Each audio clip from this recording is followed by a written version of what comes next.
Hey guys, I'm going to show you how to fix if Messenger chats not loading.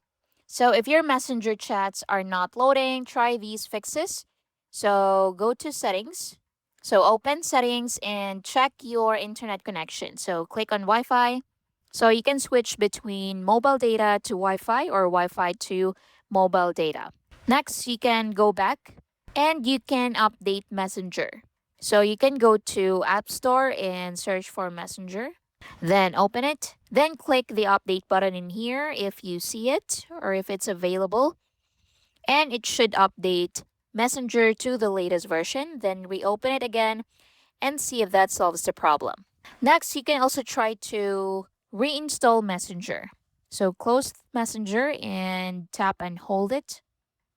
Then click remove app and click delete app to confirm the action. So click delete app and click delete once more and it will be deleted. To install it again, open App Store and search for Messenger and install it. And once done, open it and see if that works. And that's it.